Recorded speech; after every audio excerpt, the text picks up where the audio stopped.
What is going on? So in this video, we're going to be breaking down 6 strategies that will literally 10x the sales for your social media marketing agency. So before I get into anything, to learn these strategies, I have had to spend the last 4 years in the trenches, learning all of this the hard way in my own agency. Had to go from me personally taking every single sales call for my agency myself, easily doing over 1,000 sales calls now, to transitioning into building and growing my own sales team, working out, everything that goes along with managing them and having a sales team perform when you're not taking the sales calls. I've even worked with people like Sam Ovens and Cole Gordon, spent a lot on coaching and mentoring to get the information that I'm about to walk you through and hand to you on a bit of a silver platter.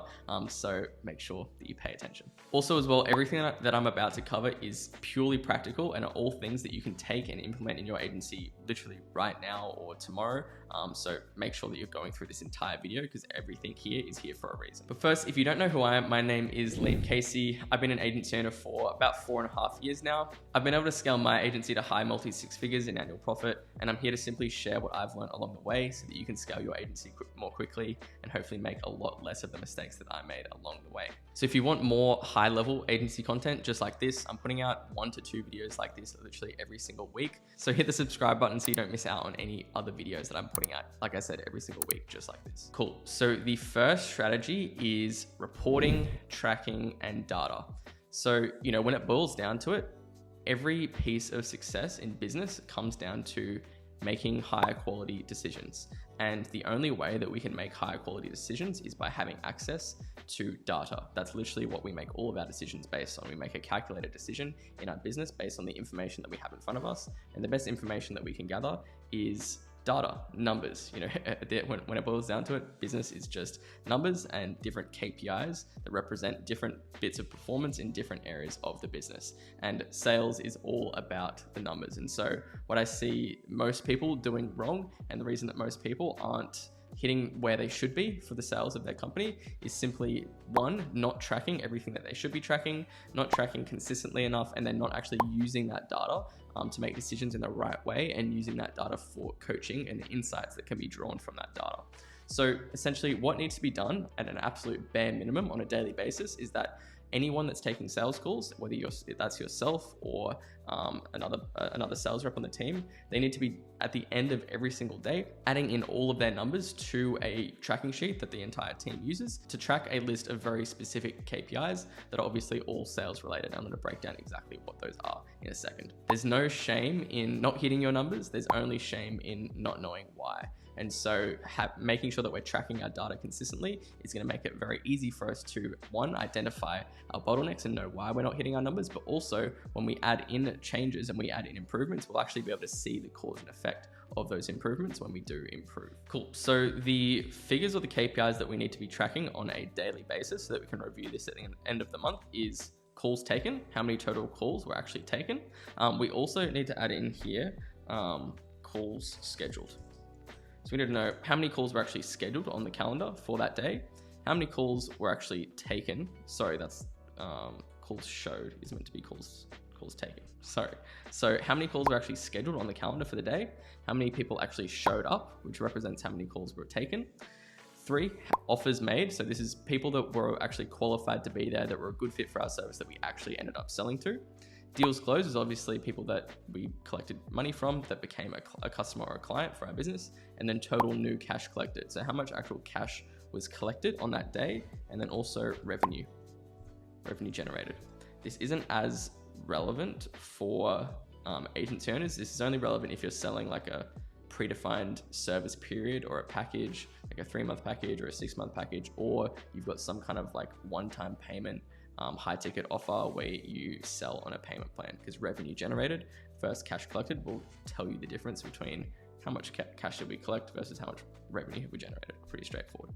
So let's take a scenario here just to explain this example. So let's say that for the previous month that just went by, we had 30 sales calls on the calendar that were booked. 25 of those showed up, which works out to be a 83% show up rate.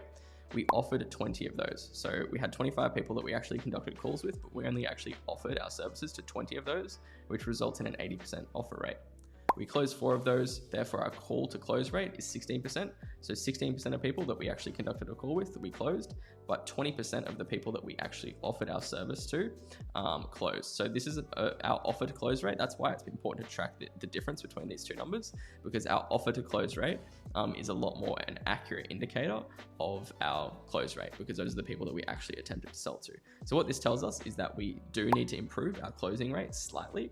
A 20% closing rate is like right on average and is tolerable depending on the traffic source and depending on how you're acquiring your booked calls. But ideally, 30% is amazing, 25% is good, and that's really what we want to be aiming for. So anything around the 20% mark, there's work to be done. I mean, there's always work to be done, but we can definitely improve our closing rate slightly. So we'd be putting some attention on that. Next, we need to improve our offer rate. Because if we look here, if we had 5 more qualified calls taken, we would have closed an extra client. If we didn't improve our closing rate at all, if our closing rate is 20%, 1 in 5, if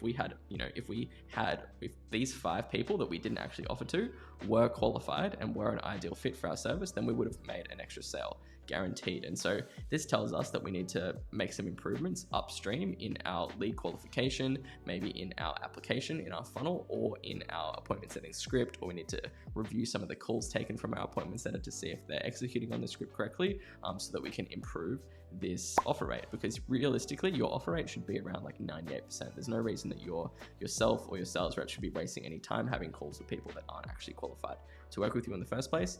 So that is just a very simple example of how you can use these numbers to make a decision for scaling up or removing a bottleneck in your sales process. So let's move on to strategy number 2, record and review your sales calls. So, I mean, I don't really say anything else about this because it's just such an obvious one, but I'm getting the obvious and practical ones out of the way first, just because if you aren't doing these ones already, then you need to do them right now. So seriously, right now, open up Zoom, open up your settings. If you don't know how to turn on automatic recording for your Zoom calls, just Google it. Just Google how to turn on automatic recording for Zoom calls and turn it on so that your calls are always recording. As we know, sales is one of those things that, to get better at it, to improve your closing rate, it's like push-ups. You can't read about doing push-ups, you just have to do them to get better at them.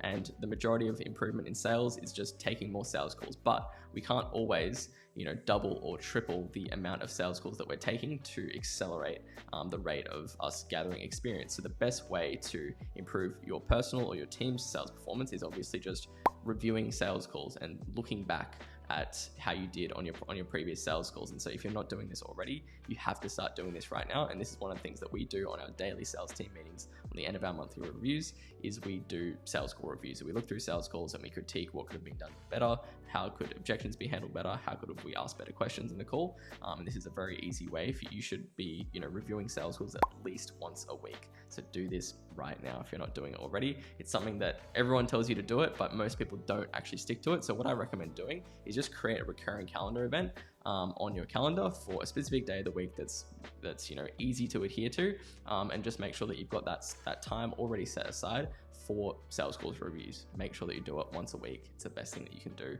at a bare minimum for improving yourself or your team's sales performance. Okay, so strategy number 3 is daily sales team meetings. So this one might not be as relevant for if you're at a stage in your agency right now where you're taking all of your sales calls, but you can still conduct one of these. So thinking about incorporating daily sales team meetings might not be as relevant for you right now if you don't have a sales team yet and it's just you taking your sales calls. But this is really, really important for you to understand when you hit the mark where you are ready to start assembling a sales team, knowing that this is super important, and you can start taking some of the elements of these daily sales team meetings into your own routine, into your own weekly schedule, so that you can start reaping the rewards of this, even if it's just for yourself right now. So like I said earlier, there's no shame in not hitting your numbers, there's only shame in not knowing why. And so a huge reason that we do these daily sales team meetings is to be, as a team, be aware of our numbers on literally a daily basis, so that we're course correcting on a daily basis. Most people aren't tracking as much as they should be in general,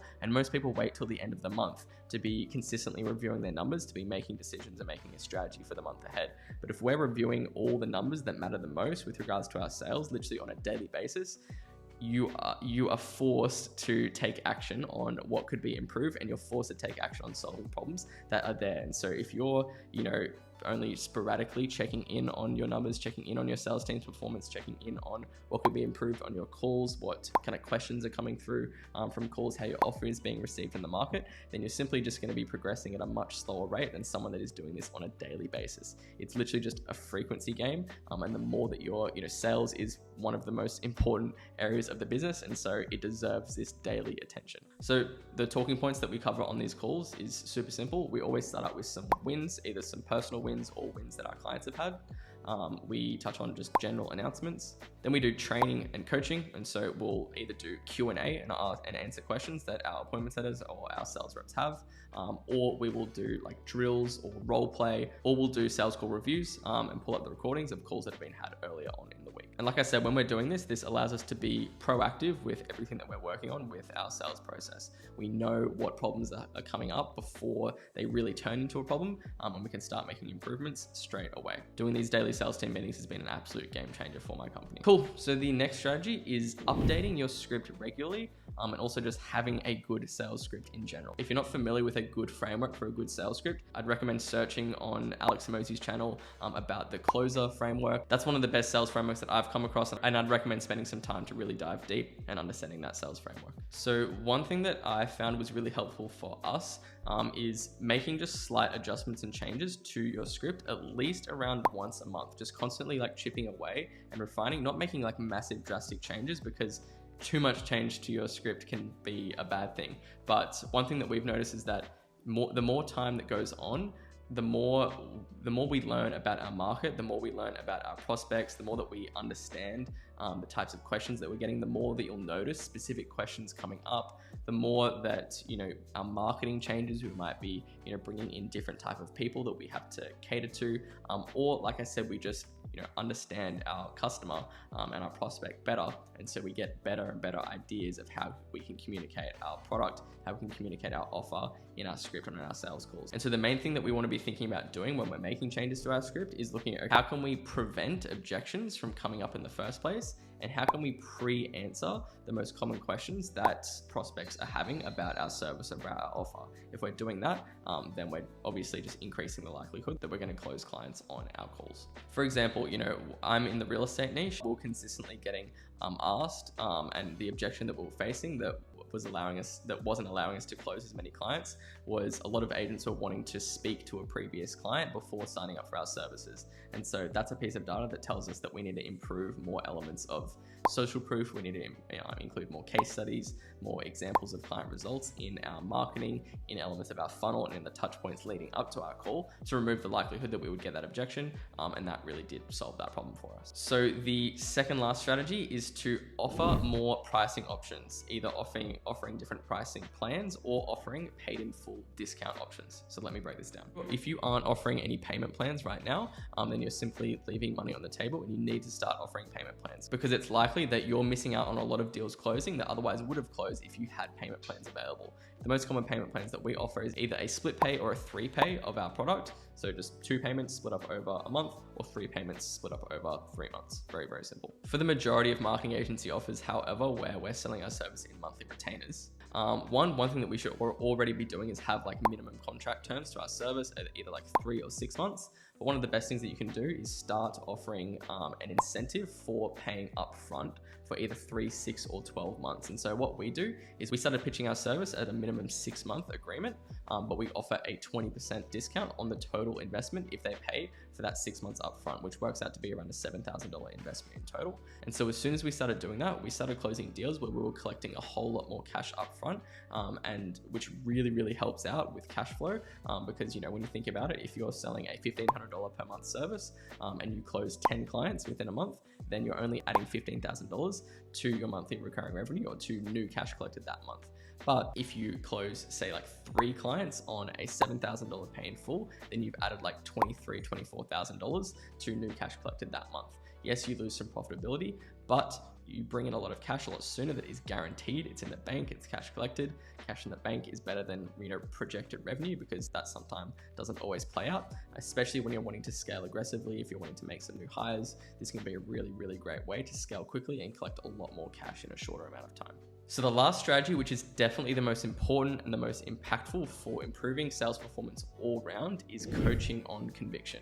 Let me explain what this means. So like I said, above absolutely anything, above any, little skill or tactic or little, nugget of information that you could learn, conviction is by far the biggest thing that will affect yourself and your team's performance in sales. And one of the best analogies that I heard, which I think was in an Alex Hormozi video, was imagine the conviction that you would have if you were going back in time, say to like 2010, to convince yourself to buy Bitcoin.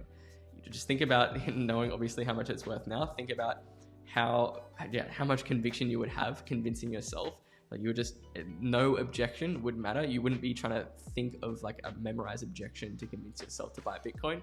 You would just be naturally responding of what would make sense in the moment with a lot of enthusiasm, passion, and energy. And that's exactly what happens when you truly believe in the thing that you're selling, when you truly believe that the person you're in front of would be absolutely better off working with you or purchasing whatever you're selling than not. And when you've got that genuine sense of conviction where like, but I'm genuinely helping this person, they need our service, they need our help, then all of you can really throw all of the minute, like nitty-gritty sales tactics out the window, because you do everything naturally. Yes, you still have to be following a script. Yes, you have to follow a framework. Yes, you've got to have a general understanding of how to handle objections. But when you've got that pure, genuine sense of conviction, that really does make up for 95% of sales success, in my opinion. And so one of the things that you can do for improving your own and your sales team's conviction is, one, like I said, consistently touching on wins in your daily sales team meetings. If you're going to start doing those, which you obviously should, where you can literally, one thing that we do is we just have like a dedicated channel in our Slack, all for just student wins. And, members of my team and myself, whenever we're having conversations with our clients and there's been some wins, then we'll just post screenshots to conversations in that channel so that the whole team is constantly being reminded of the consistent wins that our clients are having. One thing that's great to do as well is make sure that you've got a folder of all of your client video testimonials, and either making sure that your team is watching those periodically, or you just returning to those and watching those every now and then, just to really get inspired and reminded of why you're doing what you're doing, and just all the benefits that your clients are receiving from your service. And that is, that goes a long way to build the conviction that you have for selling whatever service that you're selling. So that is pretty much it. So just to summarize, we had reporting and tracking, making sure that you're reporting all of the KPIs that I mentioned on a daily basis, making sure that you record and review your sales calls, making sure that you start incorporating daily sales team meetings, making sure that you are updating your scripts regularly, that you've got a good script in place that has a clear structure and that is modeled off a proven framework, making sure that you're including more pricing options, either if you have a one-time payment high ticket offer, making sure that you're including payment plans, or making sure that you've got an option for new clients to take advantage of a discount if they pay for 3, 6, or 12 months upfront, and then coaching on conviction. All of these are very, very important, very simple, very practical. Make sure that you think about how you can incorporate these into your business. If you've got any questions about implementing any of this, leave a question down below, leave a comment. If you notice, I reply to literally every single comment that's left on my YouTube videos. So make sure that you leave a comment if you want any insight or help with anything, or I might make a video on whatever question that you ask and go into a lot more detail. That's all for this one. Thank you so much. Peace.